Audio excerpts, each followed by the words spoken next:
On this episode of the Body Literacy Podcast, I'm joined by accomplished comedian, actress, filmmaker, mother, dancer, performance artist, embodied creatrix, and self-described codependent Toni Nagy. Toni has gained a loyal social media following that regularly tunes in for her latest satirical take on the big and small issues plaguing our modern world. Toni uses interpretive dance and comedy to explain complex concepts such as fascism, artificial intelligence, and even contradictory facets of topics pertaining to spirituality, growth, and personal development. Toni runs her own dance studio, Sidestream Studio, in Vermont, and I highly recommend her virtual Gyration Nation dance class for anyone looking to explore dance as a form of expression and holistic health practice. Toni completed her undergraduate work in philosophy at Sarah Laurence College and marries her embodied sense of humor with her philosophical and spiritual curiosities to create performance art that both entertains and provokes deep ponderance of compelling issues. In our conversation together, Toni and I explore some heavy topics that are perhaps better received through a comedic lens in order to make them more approachable and easier to digest. We discuss humor and dance as medicine, pornography and erectile dysfunction, pain avoidance, commoditization of the human body, medicalized childbirth, pelvic exams, and systemic medical violence, all with a twist of humor, of course. Neither Toni nor myself are strangers to controversy. In this episode, we explore the barriers to broaching tough topics through comedy and even the role of embodiment practices to express things that are limited by the English language through words alone. You can follow Toni's production company at cavelightproductions.com, and she's very easy to find on all of your favorite social media platforms. So welcome to the podcast, Toni. Thanks for joining us. Thank you so much for having me be in your presence. Yes, of course. So I have been watching you. I think I originally found you on Instagram through one of my friends. And the first video I saw, I was just like blown away. I was like literally on the floor rolling, laughing. It was so funny.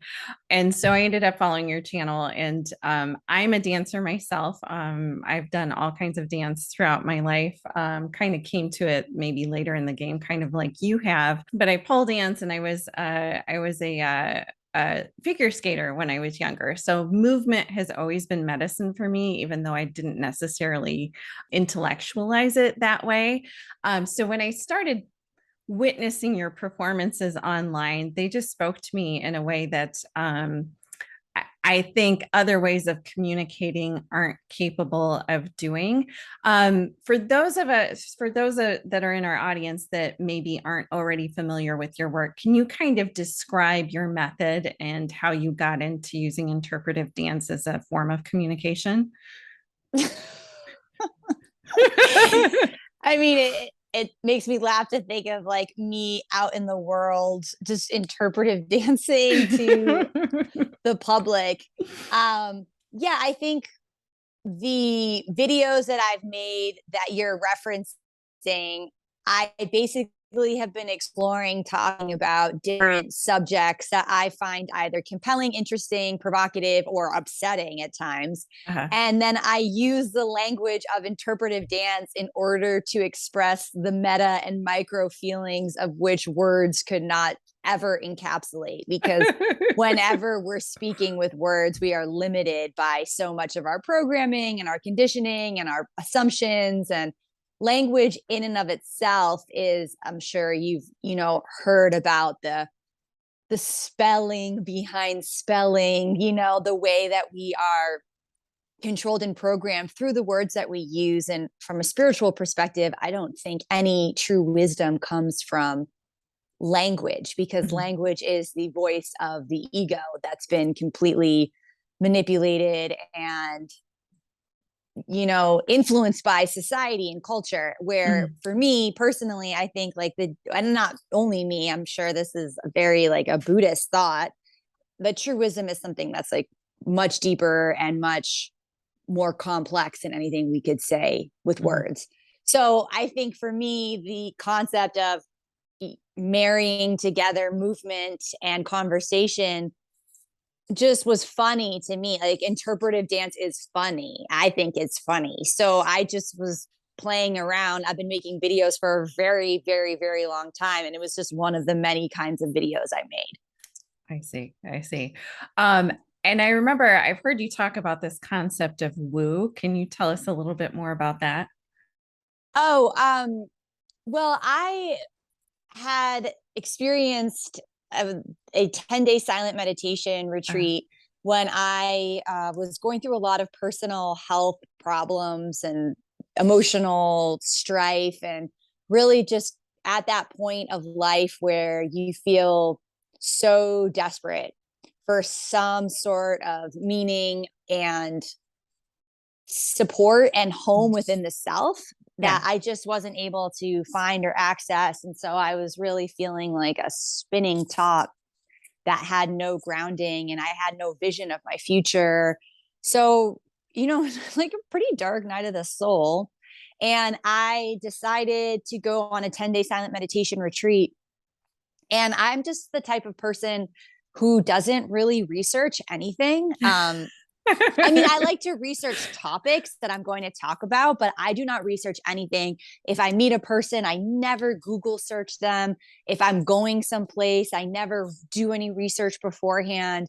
So I wanted to do a 10-day silent retreat, and I wanted to do it for my birthday, which is in December, over the new year, but they were all booked. And the only one that wasn't booked was at this retreat center. I didn't understand that it was a Buddhist retreat center. I just was like, yeah, that sounds fine. So I applied to go to this retreat, and I remember so clearly the monks were concerned because I didn't really have a meditation practice. I wasn't a Buddhist, I didn't have any experience. I'm like, I'd like to do this 10-day retreat. And they wrote me back and they said, we're a little trepidatious about having you come because you don't have the experience, and we would really hate for you to leave midway through because it's disturbing for you and for the other practitioners. And so we'd like to get on the phone and do an interview. And I did have the wherewithal to know the proper things to say. Not that I felt the words to say, but I knew what I should say. So, when the monk calls me, I'm like, yes, yes, yes, I totally understand. This may not be my time, and I fully accept that. And I know there's a greater wisdom of which I cannot control. I just said all the rhetoric that I thought this monk wanted me to hear, obsessively manipulating my way into a Buddhist retreat center. So, like, manipulating monks is on my resume. And when I got there, I was so confused. I was so out of my league. I had no idea what was going on. It was silent. I couldn't ask any questions. And it took me days to realize. I'm like, oh, I'm at a Chinese Buddhist retreat center, and these people are speaking Chinese. And I'm like, okay, like slowly putting together the pieces. I mean, there was also English speaking happening as well, but we were chanting in Chinese. It took me like a minute to get it. So the practice that I learned is rooted in Chinese Buddhism, and it's called Chan meditation. And it's similar to like Zen Buddhism, but what I was given was, or what every practitioner was given is, you were saying a mantra over and over and over in your head again while you were doing everything. So during your meditation practice, while you were doing your mindful work, if you were outside going for a walk, if you're going to the bathroom, you are saying this mantra constantly in your head. And the mantra is, what is woo? And from what I understand, woo represents all the mysteries of the universe and the cosmos that cannot be explained through language, through the limitations of language. Right. So it's connecting you to the mystery and the unknowing of all that you actually do know in the soul, but your mind does not know. So it's kind of this exploration of learning about how your mind is functioning and the voices in your head. At least that was my personal experience. Because I'm saying this mantra all the time, then you become hyper focused of what these voices in your head are saying. So I know I'm going on and on. I'm No, almost yeah. done, I swear. So you have the voice of your head that is just your wandering thoughts. That's like, blah, blah, blah. What should I wear? Does this person like me? All of those wandering thoughts. I'm hungry. When are we going to eat? Then you have the voice of judgment. That's like, that's a really stupid thought. Why do you always think that? You're so ignorant. Then you have the voice that's kind of listening to all of that, right? Yeah. So you have like and you start to become very aware of the fragmentation of your monkey mind, your judgment mind, your listening, observing mind. And then there's like kind of this other awareness. And then you have the mantra, of course, the mantra that keeps going. And as you are saying the mantra, you become more and more aware of these other voices. So I would say that by day 3 or 4, I completely felt like I was losing my mind. Like, I can imagine. it took a lot to sew myself back together. But that was my personal experience with Chan Buddhism, which is a practice I have been doing ever since. Okay. Okay. Is that where the term woo woo comes from? I don't know. I have no idea. I mean, I think that's a derogatory term, so I'm not Right. sure. I do too. But yeah, that would probably make sense. So, okay, that's very interesting.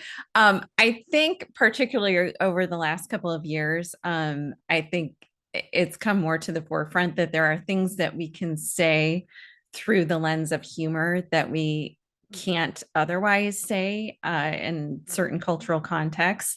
And I know just having watched so much of you and JP Sears, especially on social media in the last couple of years, it's really been enlightening and fun to see certain conversations unfold in the context of humor. Why do you think it is that there are certain very serious conversations that we can have through that lens of humor that we can't otherwise have in a more serious context? I think that a lot of comics are philosophers. And you cannot truly get paid to be a philosopher anymore unless you go through the academic um, route, and then you have to get your master's or your PhD, you become a professor, because philosophy isn't really taught in high schools. So you kind of have to go through this higher educational realm in order to study philosophy and then have a career as a philosopher. Right. So I think for a lot of people, the archetype of the philosopher is still with us, yet there are not the same outlets as there were, in more ancient times to just Mhm. pontificate. I mean, I think in a certain sense, a writer can do that, and it may be a journalist or a blogger can have that full philosophical mindset of questioning and kind of asking these meta questions and then inflicting their opinion and having their opinion be interwoven within the conversation. So I think that, writers and journalists and comics, they're all coming from this yearning of a philosophical questioning of existence. So I just think that maybe the comics who have this philosophical, predisposition, they were just ignored as children in certain senses. So you develop humor as a means of, controlling the situation around you or getting attention or making people like you, or however humor is developed. I do think it comes from a striving for love. But, I think a lot of people are really funny. Mhm. I just don't know if everyone is obsessed with what they say to the extent that a comic is. So if I say something that's funny or interesting and somebody responds to it, I will write it down, Mhm.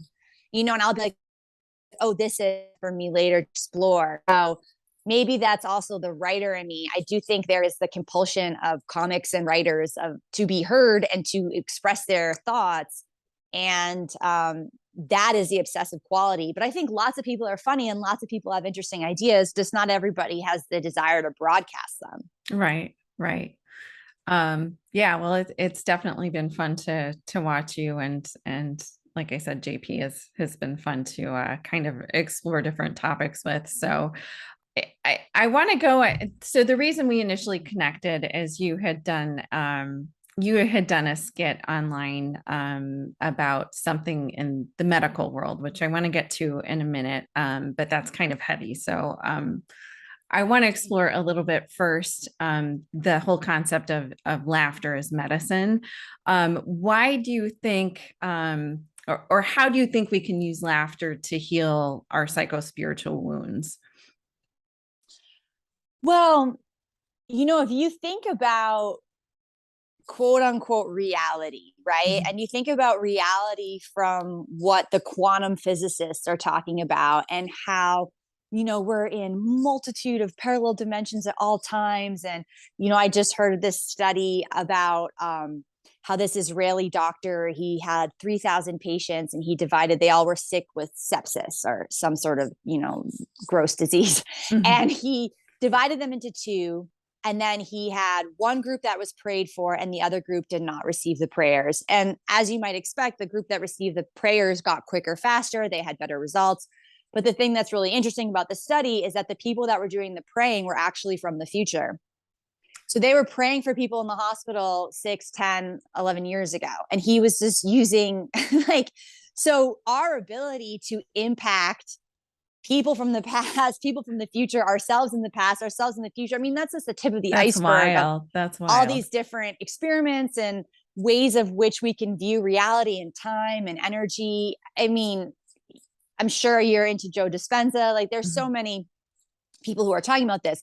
So I guess reality is absurd, and the way that we are taught quote unquote reality in this more Newtonian scientific way of linear thinking. It's very masculine and patriarchal, no offense to the dudes or anything, but it doesn't have this, total expansive, wild, unpredictable acceptance of what actually is, which is where like the spiritual new age quantum physics people are playing in that sand.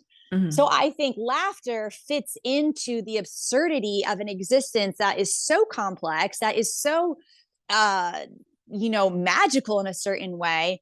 And laughter reminds us to sit in the magic and absurdity of it, because when everything is taken very seriously and you see things, A leads to B leads to C, and everything's on a straight line and time's in a line and everything's like this, and you can predict and you can control everything, which I do think is a cultural zeitgeist around thinking we can control nature. I don't know if you know of the scientist Francis Bacon.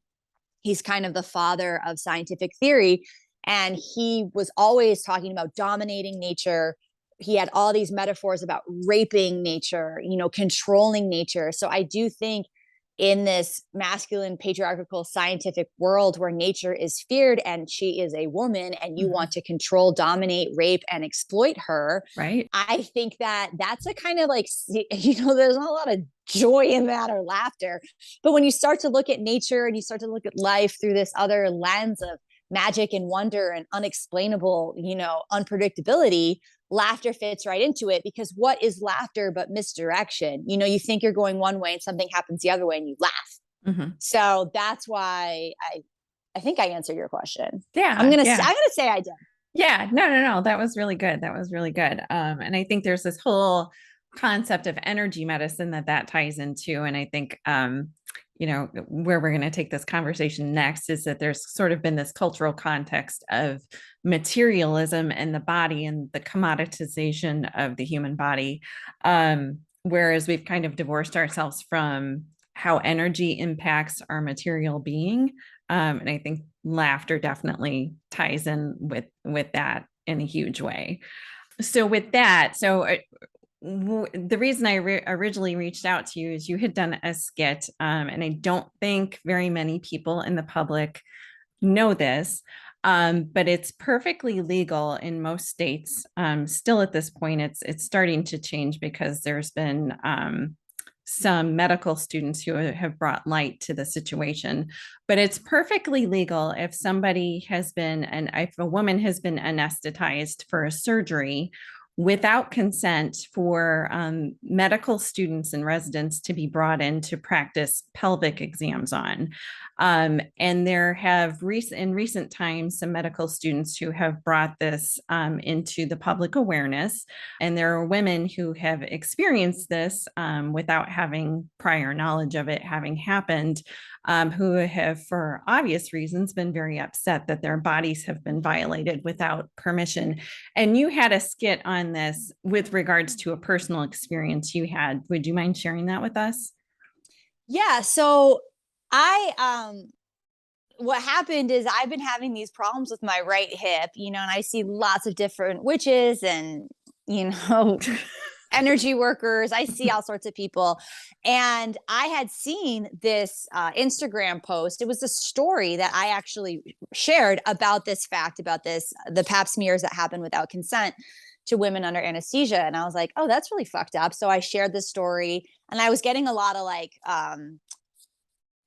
people were reacting to it. And so I had a little bit of a conversation. So it was a bit in my consciousness at that time that this was a practice that happened, but I wasn't relating it back to myself at all. I just was like, oh, that's fucked up.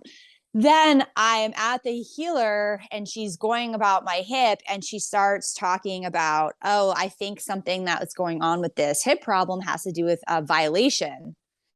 And the second she said that, I'm kind of in this meditative state as she's working on me. I remember that Instagram post that I had done, and then it suddenly just came to me how bizarre it had been that when I was 21 years old, I had broken my ankle, and I went to the hospital to get a surgery on the ankle. I'm convinced I didn't really need that surgery, but at the time I wasn't questioning such things. Right. So they put the plates in my ankle, and I remember so specifically, I woke up from that surgery and the first thing I said was, where is my underwear? Because I was like very aware that it was not on my body, and it had been on my body. Right. And they just completely ignored me. And I like asked multiple times. It was the first thing I asked. And then eventually they just kind of gave it back to me in a plastic bag. And at the time I was like, what the fuck? And I had asked people, like, what's with that? And they're like, oh, maybe you peed your pants. And I was like, no, because my underwear wasn't like pee ridden. Like, and I didn't have like pee all over my legs. And they didn't like just wash my underwear and then like repackage it for me. I'm like, no, I did not pee my pants. And then some people on the internet were like, oh, it was a catheter. But they never told me they were giving me a catheter. So even if that was the case, that would be odd. But I actually don't even think it was that, because it's not like I felt like I had been like, I've never had it. I think you would feel if you've been penetrated by a catheter. I just think that would be obvious. I was like, no, no, no. And they didn't tell me, there was no conversation that you would have that. This wasn't like a particularly like long 18-hour surgery or anything. Like, it was maybe an hour. Yeah. So I don't know what the fuck happened. But when I saw that and I was dealing with the hip, I was like, oh, that is possible. That is possible. And no matter what, why were they taking off my underwear? Like, that's so weird. Right. And so then that kind of got me on a deeper conversation. I'll obviously never know what happened to me. Right. But just around violation in general, when it comes to the medical industrial complex, and like how many pap smears have been forced upon me, and just even the experience of pap smears at certain times. And just this, you can say my mind can justify like, oh, it's for science or whatever. But my body, I think, was like, what the fuck is happening? Like, why is this happening to you? Like, don't do that. I think that there's very much a broader like cultural conversation to be had with regards to medical culture in general. And I'll preface the rest of our conversation. There's a disclaimer that's like by default at the end of every episode of the Body Literacy podcast that obviously asserts that nothing here is medical advice, which is certainly true right now. But I think especially in the conversation around pap smears, we've been so, and pelvic exams in general, I'm not saying that they're never necessary, but this idea that this is just something we do, and it's something we culturally prepare our girls that when you reach a certain age, this is just something you submit yourself to, regardless of not having symptoms of anything. It's just something that you surrender your bodily autonomy to somebody who's a quote unquote authority figure to examine. And I don't think, and your description of this in your skit with regards to the devices used in this particular procedure was particularly comical. I just don't think we've allowed ourselves the permission to ask questions about why is this is what we consider normal to subject ourselves to. Why do you think there is so little conversation happening around what's considered normal in medical culture and what we think we have to outsource to another person who we've deemed an authority figure versus knowing our own bodies and being able to have the curiosity and the exploration to examine ourselves rather than giving that to somebody else? Yeah, I mean, I think there's a couple things happening. One is that medicine is a business. Mm-hmm. So there is a vested interest in not empowering the quote unquote patient to have the knowledge, awareness, or desire of which to explore one's own body and one's own intuition about their body. Because the more dependent the patient is to the institution of medicine, then the more money that's made. Not that I think that each individual doctor or nurse or what have you has that perspective. In fact, I think most people get into it because they want to help or they care about people or, they're doing an active service. So there's all sorts of altruism that comes with the intentions behind the people that are in practice. But I think the institution of the medical industrial complex as a business is rooted in keeping people dumb, keeping people unaware of their own bodies, keeping people afraid and keeping people ignorant, And I think that it's like, I have an amazing woman who I work with who's a 5th generation Chinese acupuncturist. And, she's one of the most knowledgeable women or humans I've ever met. If you go to see her for a treatment and you call and you're like, I'm still not well, she's upset. She's not like, oh, great, come on back. She's like, what the, she's not a swearer, but she's like, what the fuck, She wants people to get better. Her business model isn't about repeat customers. She wants to truly, heal people so they get better and they never have to see her again. And that is not the medical institution. And then also, I do think that the legal system is deeply entwined with the medical industrial complex because our legal system is also a business. And so having this relationship where people can sue the authority figure that didn't act properly has then created a total disconnect between quote unquote healer and patient, where there is this contention. Rather than a partnership, rather than a collaboration, there's a contention and a fear that both people have. So the doctor is afraid of getting sued and the person is like afraid of whatever medical thing that they are ignorant about. And so there's so much fear and contention that already is on the table of the relationship from the beginning, versus when you're going to someone that's like, more of a natural practitioner who's like maybe in your town, who you're going to see all the time, who's not part of this like major conglomeration. There's a much more intimate relationship. I have so many relationships with women that have really, really helped me with my health. And, like sometimes, there's a different relationship to boundaries because there can be, because they are working for themselves and they're not part of this greater institution. And so they can be attached to me in a more emotional way, and I can feel cared for in a more emotional way. And not everything has to be so sterile. So I think that, doctors feel like they have to protect themselves. And so then there's going to be all sorts of unnecessary procedures. And there's going to be this lack of trust in the patients. You don't want to get sued because the patient's like, oh, I'm fine. That's why you're always like signing pieces of paper, like saying you're refusing treatment, and why doctors are always kind of pushing excess treatment because they're also having to protect themselves.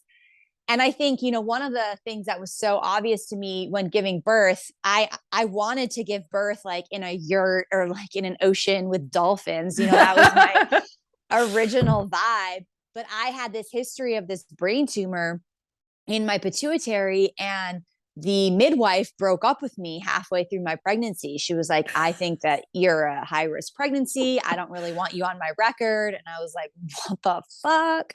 So she was like, you have to go back to your original, medical team that was dealing with your brain tumor, even though I had left that establishment years ago. So I went back and I hadn't gotten a pap smear in years, and they forced a pap smear on me when I was 6 or 7 months pregnant. And I was like, this sucks. So I ended up going, but they really were like, you're going to die during childbirth. Like you're very high risk. And I was like, this feels really lame. Like, and I get that childbirth is very dangerous. Like I don't disagree with that. For many, many years, it was like one of the things that killed women the most is childbirth. So there is truth that childbirth, when gone wrong, is very dangerous. And that is when the medical institution has saved many, many lives, especially when it comes to women in childbirth. So there is a side where I'm like, yes, I honor that. But if a birth is going well, there really doesn't have to be any intervention. So it's almost like there is this interesting duality of if it goes bad, it could go really fucking bad and you could die. But if it's going fine, you don't need any intervention. You just have to go through the experience. So I think that there is a need for both. Women's health has been greatly improved, but it's also been greatly detrimented by this. So it's neither here nor there, but so then I went to the hospital to give birth because I was like, okay, I guess I'm this high risk thing and I can't be with like the bears like I want to. And I remember I thought it was dolphins. Well, then I thought like bears would be cool in the woods, and they could be like hugging me. I would go with the dolphins. I get to the hospital and the first thing they want to do is check your cervix. And I'm like, I think I'm in labor. Like I'm pretty sure what's going on. And then they basically like fist you in order to check your cervix, which is like, I'm like, no more of this. Like, we do not need to be going to third base. This is incredibly uncomfortable. Like, do not do that to me anymore. And I had to really advocate to like not have my cervix checked multiply. And I was right. I did give birth that day. And you know what? The doctor, I happened to have a natural, healthy birth, not because I'm better than everyone. Haha, just joking. But like, I happened to be lucky enough to have that life experience. I wanted to have a natural birth because that was the psychological journey I was interested in going on. But I pulled out my own baby. Like I was like, right. And the doctor never did anything, but just like hung out in the room. So there are all sorts of ways in which birth can happen.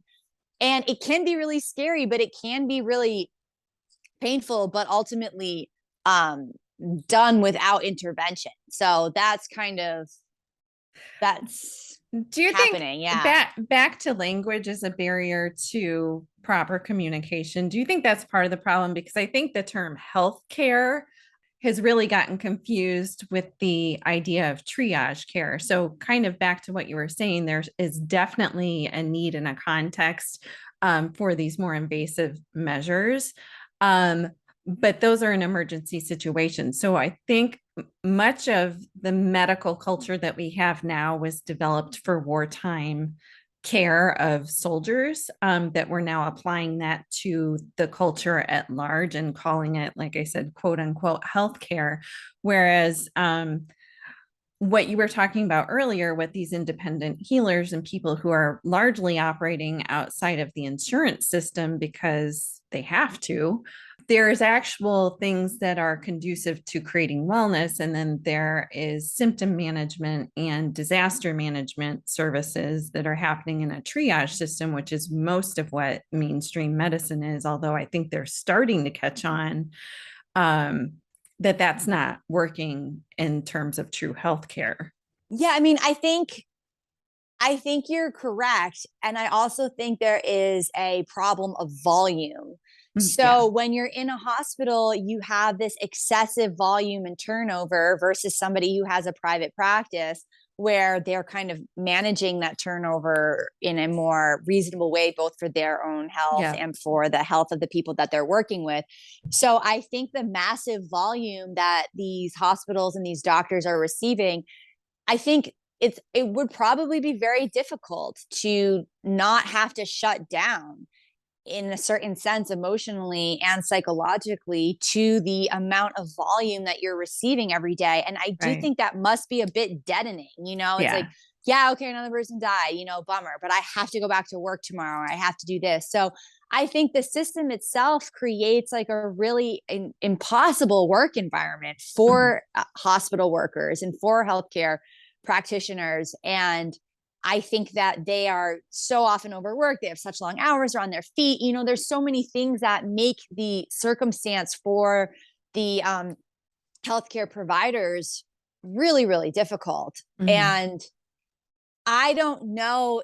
I mean, like, I kind of, the solution to that, I would think, is to have hospitals, be more about, acts in your head. You're in a car accident, you've been stabbed, you've been shot, these kind of like mega trauma centers, where if people if more acupuncturists, more massage therapists, more Reiki practitioners, more holistic nutritionists, if those all people were part of the system of insurance, or were somehow there was government relationships to enforce a copay system within people's ability to afford alternative health, Right. which a lot of people cannot afford Right. it, there would be Right. so much more preventative measures. So would people be getting cancer at the rate that they're getting? Would people be getting these sort of autoimmune diseases that they're getting? I think a lot of people are going to the hospital with chronic illness, chronic problems, like all sorts of issues that actually would be better solved outside of the hospital, but Mm-hmm. they either can't afford it, or they are not psychologically aware that there are alternatives. I mean, I think the true solution is hospitals are about emergency circumstances, and there needs to be a huge swath of quote unquote healthcare that is affordable and more on the preventative side. Right. And I mean, then we could go, like, we could spend 10 hours talking about food, talking about toxins in the water, talking about the chemicals that we're using in our cleaning products and our soaps and our clothing. People are exposed to so many toxins, and they are not, given the tools of which to deal with that. So, Right. there is this kind of vested interest in keeping people sick. And then the sick people are going to the hospitals, even though there probably are better solutions for them before things get as bad as they do. Right. Right. Exactly. If you were having a baby now, would you birth in a hospital? No, I think because I knew I was okay, and with the whole brain tumor thing, I would absolutely not. Yeah. And because I had a healthy birth, I don't have any reason to think that my body wouldn't be able to go through that again. Yeah. Um, so I think but I wanted, I think this is the other thing that's really important, is our own psychological mind frame. Mm-hmm. I wanted to experience birth in a specific way. I really wanted to not have um, drug intervention, but I understood why people do it. Right. I was at that point where I was like, oh my God, I'm going to fucking die. I'm like, this is the point where people are like, please take this away. Like, I totally understand. So if you don't want that birth experience, you don't need to have it. But I Right. think there should be more support around the women who are interested in exploring that birth experience. And I think there should be a little bit more of I get, from a feminist perspective, giving people these options is really important. It's important to have these options, but I do think there is a greater conversation that has to be had. Hold on a second. Yeah, you can come in. There is a greater conversation that has to be had around why it's crucial and why it's imperative from a spiritual perspective to at least talk about birth in this way, where you are exploring it from a spiritual opportunity, Right. Right. And I do think that part of it is the notion that birth is this excruciating experience is partially a cultural problem, where we've just been mentally prepared to think that, versus if we look at some other non-Western or indigenous cultures where they have a very different relationship with pregnancy and birth, and definitely a different psycho-spiritual relationship with it. We don't necessarily see the type of agonizing experiences that we're used to seeing on cable TV shows of what birth is supposedly supposed to be like. So I wonder if we had Yeah. a cultural shift in there being a much more positive view of that experience. Um, in or outside of the hospital system, whether that would change women's experiences more. And I feel like the ones who are going after the natural experiences with dolphins or bears or whatever are reporting back that they are experiencing the birth process a much different way. And I think, there's also this idea that we don't have the rites of passages that cultures past, or again, some non-Western cultures have, that I think are very important for making these big life transitions, whether it's birth or entering into adulthood or menopause or whatever. We don't necessarily have these cultural context experiences that say this is, these transitions are wonderful, beautiful times to, turn inward and look at what life has to offer in the next stage of life, whatever that might be. Well, I think that in the Western world, there is this assumption and conversation that pain is punishment. Yeah. And so there is this avoidance of pain that we have. And the avoidance of pain comes with all the pharmaceuticals that are brought into our life because you are avoiding pain. But pain is not only a part of existence, but it's our greatest teacher. And I think that, with women, the pain of childbirth, especially within like a Christian nation, which is what we are, that is your punishment. So you are bad. You are a bad girl. And that's why you're in pain when you are giving birth, because you've been bad and you're gross and you're dirty, you bad, painful girl. And so I understand completely why women fear that pain. I understand completely why people want to avoid pain. I get from there has been a programming and a conditioning to us that telling us that pain is indicating something very wrong. And there is sometimes pain that is indicating, oh, something is wrong. But birth is not the pain of something being wrong. There's nothing wrong with your body. You actually just have to completely relax into the pain. Like birth is ultimately the most relaxed you will ever be, because if you just relax and you don't fight the pain, the baby comes out. I mean, even in Western culture, there is all this narrative around pushing. Push the baby, push the baby, push the baby. You actually on your back, need to, which is very unnatural. Very unnatural. You need to just allow the baby. Just allow it. You just allow it. And then the baby comes out. So, I mean, even the narrative around pushing on the back, the positioning, you could just be with gravity and just allow. But I mean, personally, my whole labor experience, I'm fighting the pain. My energy's going up. And I was lucky. I had a doula with me in the hospital, and she just kept, bring the energy down.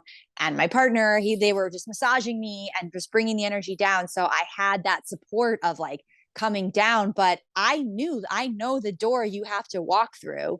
And it was the hardest thing I'd ever done, without a doubt. And I think like the thing that's sad, from a sisterly perspective is that like none of this is a competition. If like a woman had a different birth and her birth is still beautiful, if you had a C-section, that was part of your process. And there's still so much learning and joy that comes from that. Like, I think that the sadness for me when talking about birth and talking about these things is that I want, sisters to come together and just really support each other's experience, no matter what it was.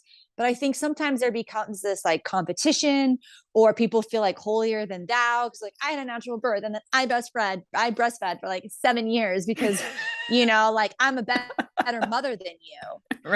And then women feel really fucked up. And I think that we're all doing, our best at being the mothers that we are and that we're learning to be. And I do think the conversation isn't about, like competing with each other, but more just like sharing experiences and having a lot of space for, for each other and like what it is that where we are in our life path at that moment. And I think the initiation that you're talking about, I mean, this is definitely said a lot in our new age circles. And it's like, my daughter's like 12 and I'm like, bitch, I'm throwing you in the woods for 2 weeks. I'm like, you must know pain. And she's like, what? I'm like, put your hand in this fire pot with ants. And she's like, what the fuck? But I've been thinking about like how to create, like painful situations for my daughter. I haven't come up with it yet, but I do think it'd be really interesting for like Western young girls to have like retreats where they are kind of put in really painful Oh, situations. yeah, yeah. My My daughter's not into it, but I am going to insist upon it. So if yeah. anyone does that, hit me up, or I'm looking to put some pain into her life. Right, right. Some kind of like survival retreat. My daughter's turning 16 this winter, and I told her I wanted to throw her some sort of sweet 16, like something, and she's like, "People don't do that anymore, mom." Oh yeah. It's But like, that's okay, sweet. yeah, yeah, yeah. That's sweet of So you. I know, I try. But yeah, so there is this kind of overarching idea, that medicalized childbirth, really is systemically a problem because it starts off, I mean, even prior from day one, where we're culturally conditioning people to hand over their bodily autonomy to Mm-hmm. authority figures. Um, do you feel like if we were able to shift the context of, by default having this very medicalized entry into the world, would that also shift how we relate to other organizations of authority in the world, whether it be business, education, government, whatever? Oh, well, absolutely. I mean, if you think of the human body as a commodity, you Right. have to go to the military industrial complex. And so, where women's bodies are often brought into, they're objects of sexuality, they're objects to please men, and they are objects of which to birth the next generation. The Mhm. objectification of women, it has its place, and obviously is something that we've been talking about, the objectification of men within the military as tools of war and as tools of capitalism, with their being workers and slaves. Not that women haven't been slaves as well, they have been, Right. but men as slaves, men as workers, men as tools of the military. Mhm. So the human body has been a commodity and has been objectified by the wealthy from this capitalist system for, I think, most of written human history. I think as long as we've had a hierarchy, economic hierarchy, financial hierarchy, power hierarchy, people are going to be objectified. And I think the tragedy is when we step into our own objectification, when we prop it up with our actions, and when we think our objectification is our freedom. Like, that is the ultimate mind fuck that I think so many of us are experiencing. And so it's like when men go to war because it's a thing of honor, Mhm. it's like, Right. that's so many people, they feel it's a thing of honor. They have like an objective that is moral. Their objective is about defending their families. Their objective is righteous in so many ways. Or, of course, you have an economic situation where you're going into the military to pay for life because you want to better yourself. I mean, these people are so exploited by the state in order for the state to have these economic advantages over other states. It's just like Right. rich people playing with the bodies of poor people constantly. Right. Right. That's definitely a way to look at it. What are your thoughts on birth control? Because I feel like birth control and the feminist movement, because I feel like that conversation has really kind of gone off track, where I'm birth control, certainly, medical birth control has its place, certainly in the evolution of women's rights in the last century. But I feel like there was a conversation that didn't happen in all of that, where, again, kind of outsourcing our bodily autonomy to this giant authoritarian system that says you're too stupid to know how your own body works. Here's a pill, take that instead. How has that played out, do you think, in the evolution of feminism, and with regards to women feeling like they have agency over their own bodies?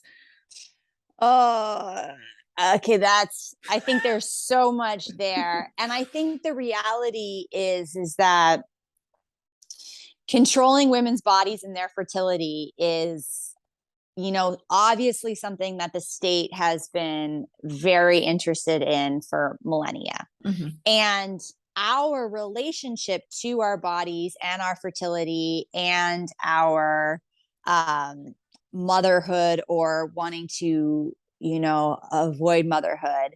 Yeah.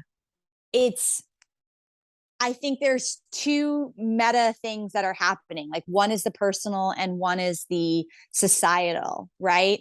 And so the state actually really does want a lot of unwanted babies because unwanted babies are much more vulnerable, and they are much more, unfortunately, likely to end up within the prison system, or to end up within the system that is going to be able to make the state money, and they're much more exploitable. So a truly wanted child that can be fully cared for, is a threat. It's a threat to the status quo. It's a threat to the state, because what it takes to have it's a spiritually confident, questioning child that like wants to explore its experiencing humanity, and has this like really, present parents that have the time and the attention in order to cultivate its mind and its body.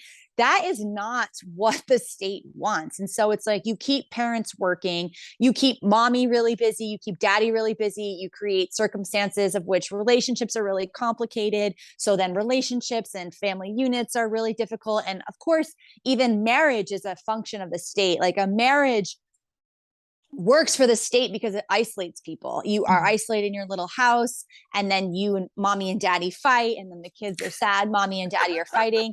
But if we had this like same obsession with community love as we have with marital love, if there were movies about communities falling in love together, if there was TVs about communities coming together and supporting one another, like, community love is the love that is going to be able to transcend us from this fucking societal hell we're in. Right. Marital love is not that.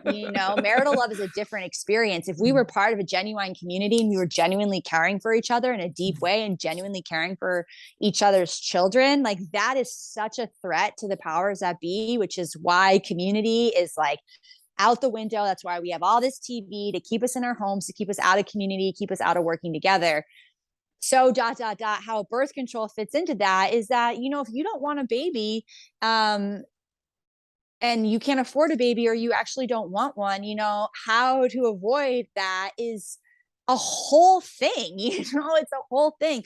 I personally was on birth control pills for many years. I got on them when I was young because my mother suggested it. She was like, "Oh, you shouldn't be a teen mom." And I was like, "I guess not." And I took the pills, and it actually, I think, really messed up my health and my endocrine system. So, big bummer.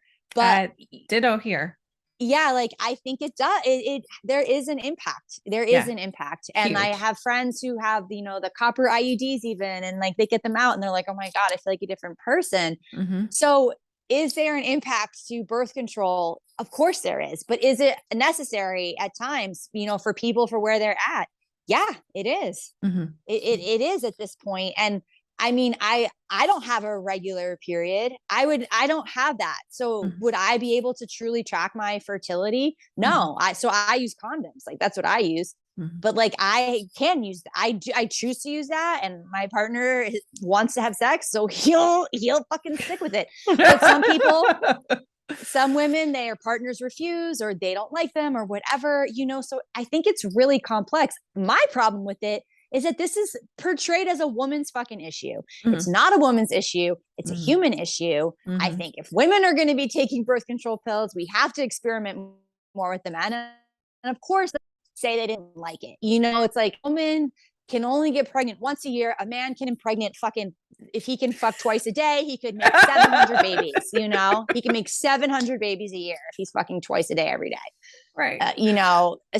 While they're ovulating more. I didn't even do the math right. It's almost 900 babies a year. So why are we regulating women's fertility when men can make 900 babies a year if they were fastidious enough? So yeah. I do wonder though, if we analyzed a population of women who had never been on hormonal contraception or any kind of mechanical manipulation of their body, like with an IUD, whether cyclically and hormonally they would present much differently, say, than someone like yourself or I, who did spend a lot of time on those interventions that have significantly interrupted with our natural endocrine functioning. Right. Right. Because I do think the fertility awareness method is phenomenal. For anybody who wants to look into that, not just from a birth control standpoint, but just knowing how your own body functions. And I'll say I had a copper IUD taken out once, and I remember going to the doctor, and the young doctor I was with couldn't get it out, so she had to like go get an older doctor. And she comes in and she's like, "Oh, so you want to start a family?" I'm like, "No, I don't want to start a family. I just want to know how my own body works." Because at this point, I was 40 years old and I literally had been controlled by Yeah. something my entire Mm-hmm. reproductive history. And I literally just wanted to know how my own body worked. And she couldn't even mentally grasp that that was a thing, unfortunately.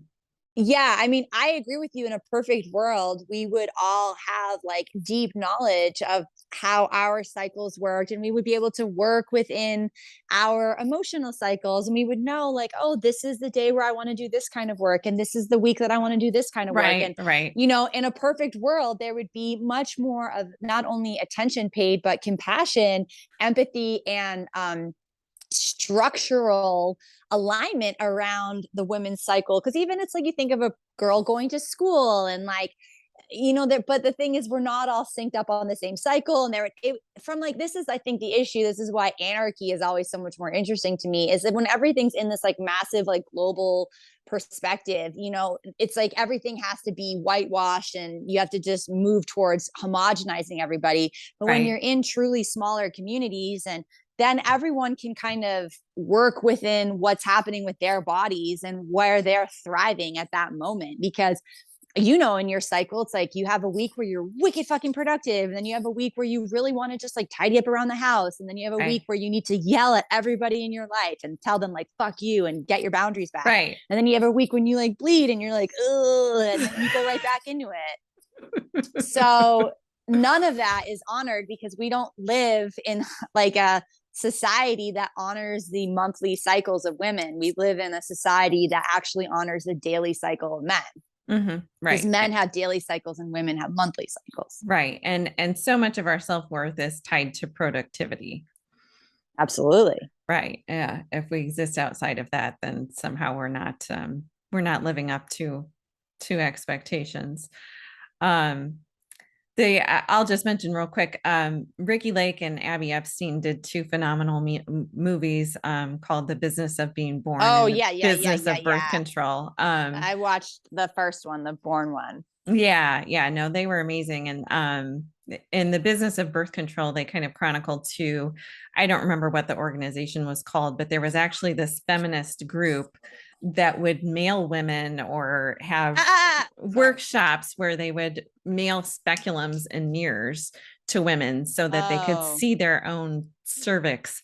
Um, which brings up the question, like, why is it the most intimate parts of our bodies we've made accessible to the medical system, Mm-hmm. but we don't necessarily have the curiosity to explore that ourselves, which I think was the sort of the purpose of this organization. Was, just, I mean, it was kind of shocking, like, why aren't women exploring their own bodies that way, or even their partners? Because I feel like I'd much Mm. rather have my partner examine that part of myself than Right. some stranger with my heels up in Right. But then are stirrups.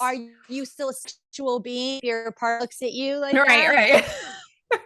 Yeah, right. Right, If you're right, like, because our sexuality is so much a part of our value. I'm sorry to interrupt right. you, but I was Yeah. like immediately like, oh, right. But like our partners want to see us as sexual beings. And Right, therefore, right, right. I mean, some of It's our partners, yes. I'm sure, would do it, of course, but it's just interesting. It's like, as women, you are this sexual commodity. Mhm. And so your partner is going to hold you within that light. And then you have to look towards this establishment.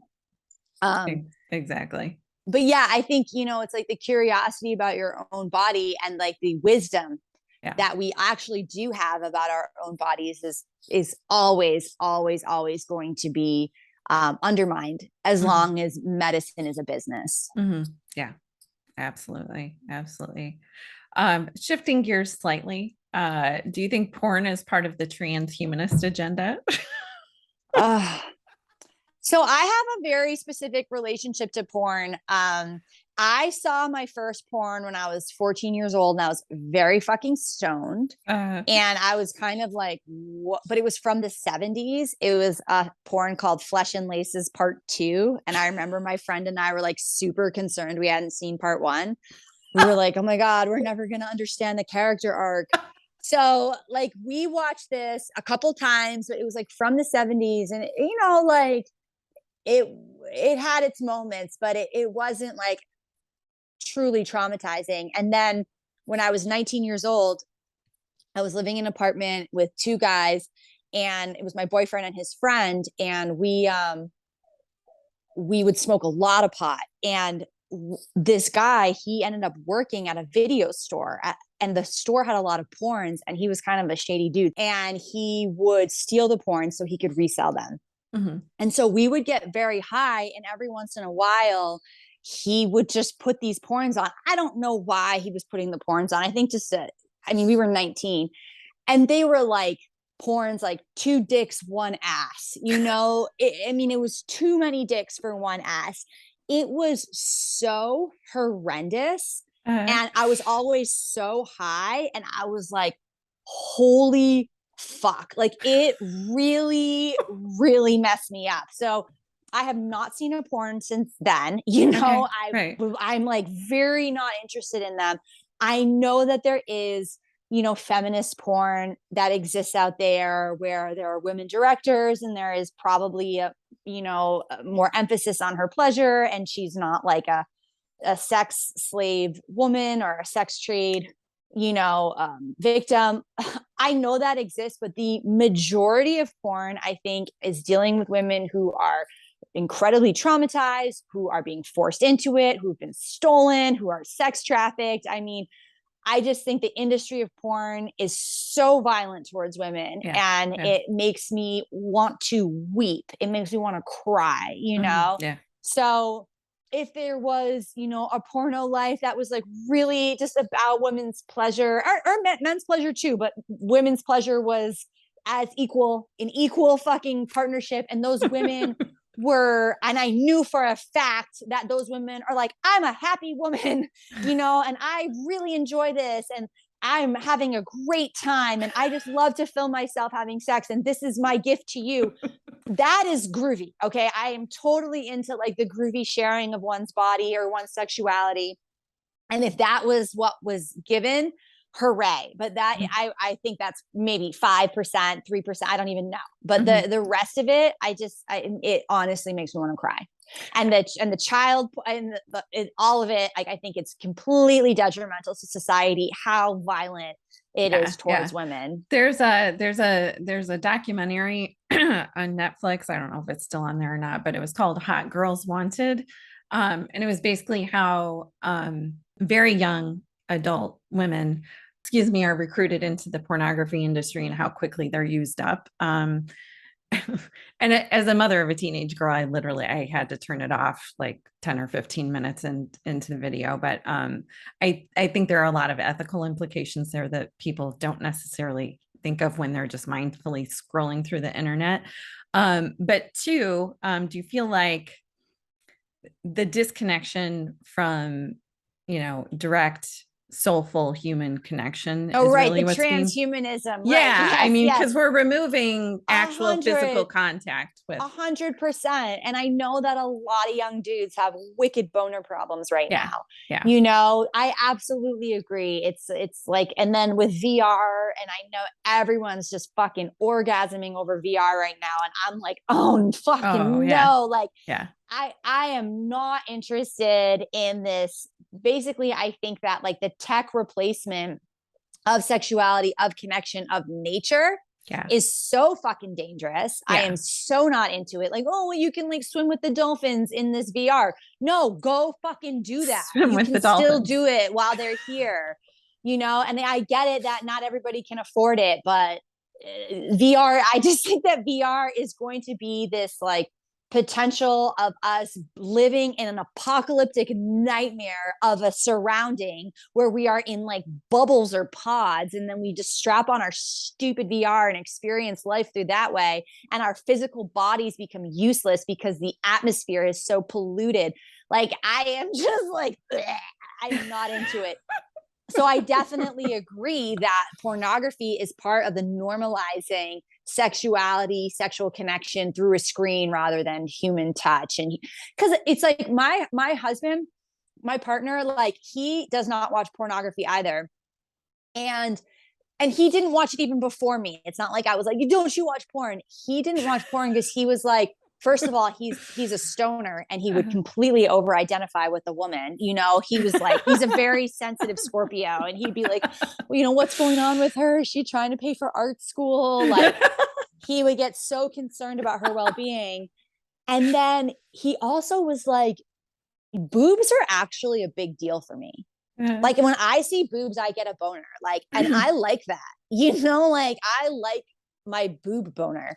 So like, because he hasn't exposed himself to pornography for so many years, like he's just boner city, like it takes nothing for that dude to get a boner because he doesn't, oh my God, I'm just like thinking about him experience, like knowing I'm talking about his boners. He's fine. He'll never listen to this, but boner city dude, because he doesn't have this, access to porn. He's denied himself of porn. So for him, if he just sees boobs, he gets a boner still. And he's like a dude, he's older, he's not like 19.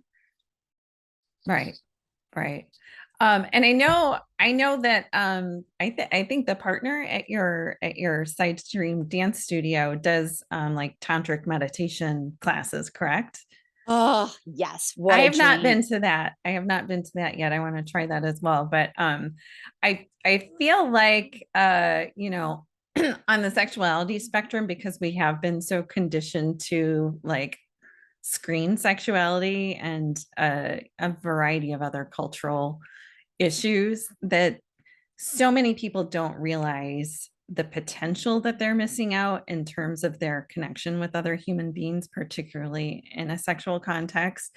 Do you feel like it's just the technology, or what other factors are playing into this just relational disconnect that is happening in a more intimate space?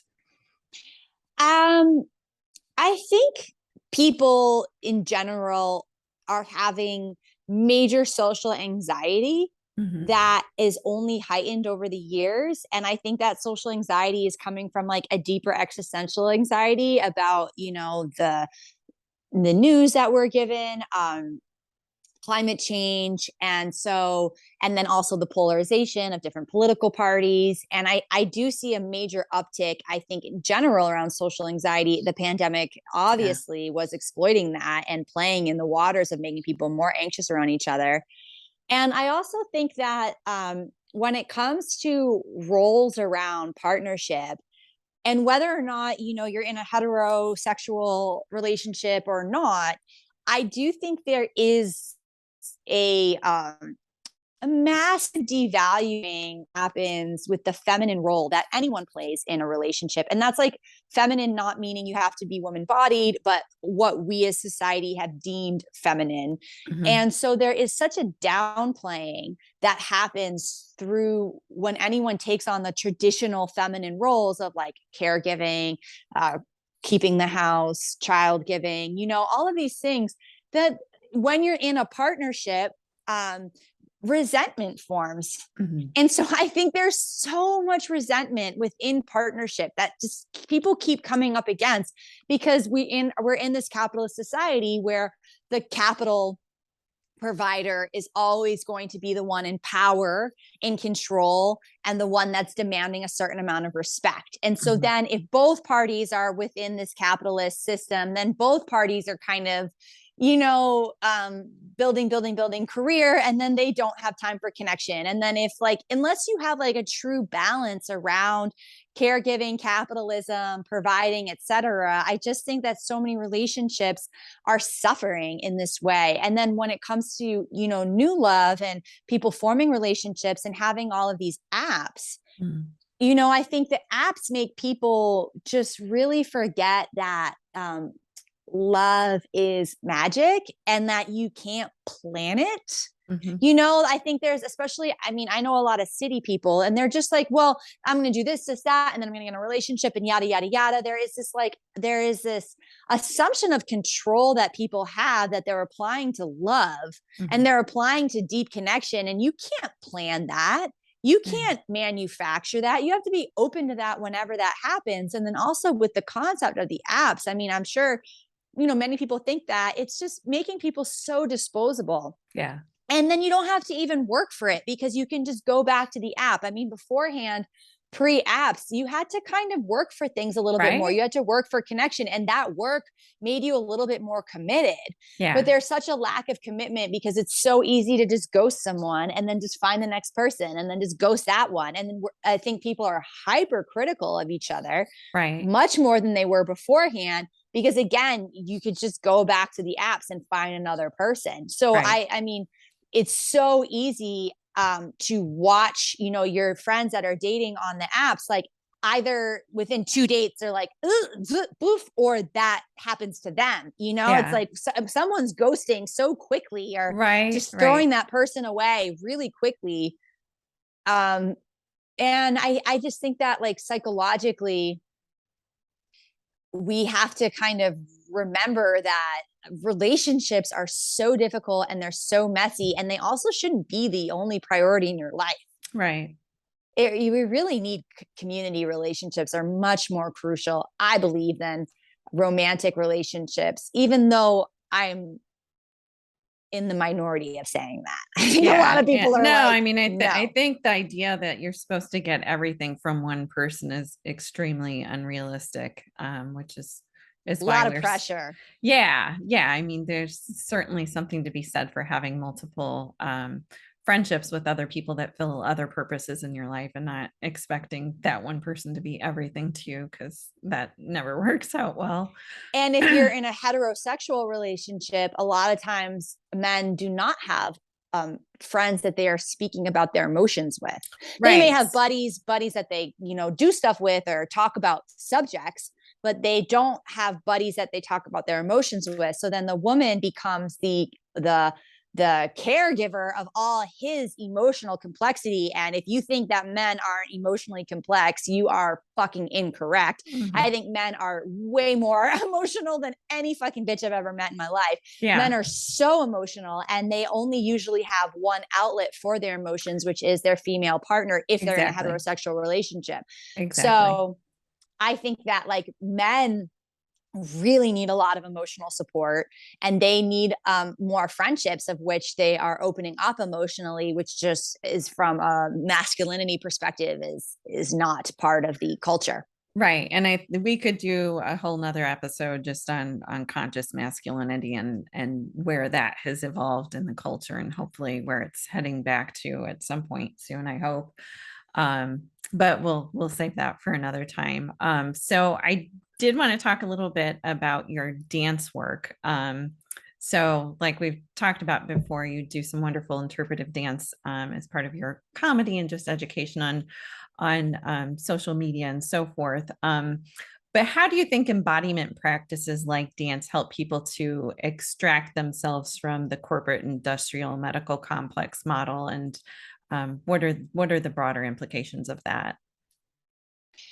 Well, I think that there is this emphasis on talk therapy when it comes to one's problems. And I do think that talk therapy has a place. And I do think that it's very beneficial to many people to have an intellectual understanding of what's going on in their minds. Yet at the same time, the body and feeling one's emotions and really digesting one's emotions in the body is not so often practiced. And so even if you have a mental understanding and you can tell yourself the right things to say or the right things to quote unquote think, if your body hasn't truly integrated what your mind is telling you, then there will be a remaining disconnect. And so you may have the intellectual capacity to understand where you want to change, but you just keep banging your head against the same wall because you haven't embodied the lessons that your mind has learned.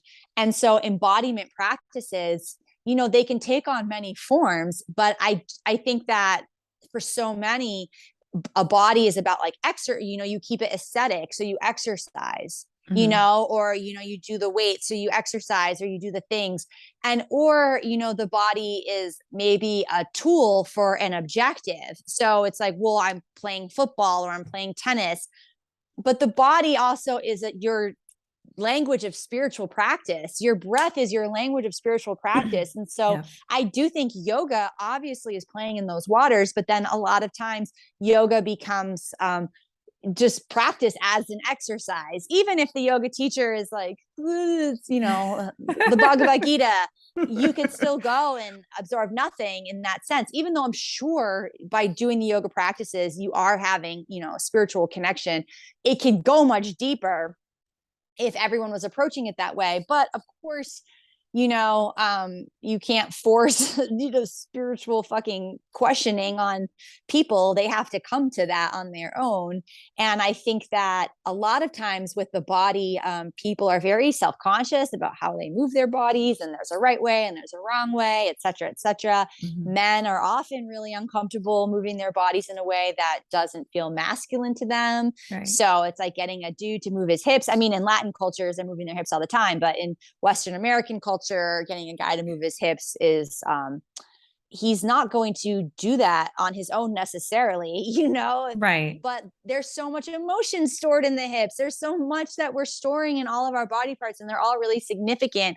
And to explore and to find and to look silly or to create contortions or to work on your alignment, all of these things, there is such an emotional potential healing that comes with that. But you have to abandon like judging yourself. You have to abandon wanting to be quote unquote good. And you have to abandon like a capitalist objective, because the objective has to be, really coming from a place that's heart driven and soul driven rather than head. Right. Right. Absolutely. And I think what we're seeing now in terms of Western science being able to validate stuff is just how much, ancient Eastern cultures especially got right, but didn't necessarily have the science to back it up. But now we're starting to understand that the fascia tissue network in the body really is almost like this emotional nervous system, which is where the whole concept of mind body medicine is really starting to come to the forefront. It's even leaching its way into more mainstream Western medicine. I think they're starting to understand that the methods that they've been using there haven't been particularly effective to date. So hopefully we'll see more of that. And so I had the opportunity to take your Sunday morning dance class, Gyration Nation, yesterday, and it was phenomenal. So for anybody who's listening and really wants to lean into trying something new or different that you haven't done before, I highly recommend signing up for Toni's class. Do you have any other things coming up, either inside of Side Stream Studio or comedy acts or anything that are going on that you want to tell people about? Yeah, I think mainly what I want to share is that I do want to plan like a more structured 6-week workshop with people where, you'd be coming in order to explore, I think, your creative potential and really kind of working through the blockages that we have and that we hold on to when it comes to really unleashing your most wild, creative, innovative, unadulterated self. So that is something that I'm in the process of organizing and planning that I would like to do with some people. Yeah. That'd be fun. That'd be fun. Awesome. Is there anything that we didn't touch on already that you would really like to speak further about? No, we did a great job. Yeah, I'm fully satiated. Awesome. Awesome. Well, I think we should do this again sometime, but next time we'll have like a dance off. That would be so funny. Awesome. Do you pole dance? Because that's my thing. I love pole dancing. Oh, you know what? I get very nauseous spinning too many times. So I have one of those, like, I'll be like, so I do not, but it's groovy. It's a lot of upper body strength. Yeah, definitely. Definitely. Yeah. Awesome. Well, where can people find you on social media, Toni? On TikTok, I'm at Toni Nagy. My last name is spelled Nagy. So TONI.NAGY. Okay. Instagram, it's at Toni Nagy, at TONINAGY. And I'm also on Facebook as well. Okay. Awesome. And then websites as well? I have a website called Cave Light Productions that has a lot of my video work on it. And then I also have a blog that I wrote my entire parenting journey from age 0 to 10 of my daughter. Nice. So it's a pretty intense chronicle. And that's called ToniBaloney.com. Oh, I love it. I love it. Well, awesome. I really appreciate your sharing your story with us today. And I do hope to talk to you again at some point in time. But thank you so much for coming on. And we'll definitely include all those links in the show notes as well. Yay. Thank you so much. Yes, of course. Have a great day. You too. Bye. This podcast is for informational and entertainment purposes only. Any statements and views expressed by myself or my guests are not medical advice. The opinions of guests are their own, and the Body Literacy Podcast does not endorse or accept responsibility for statements made by guests. If you have a medical problem, please consult a qualified and competent medical professional. As always, I hope you enjoyed this episode of the Body Literacy Podcast. Be sure to subscribe and sign up for updates over at jenmayo.com.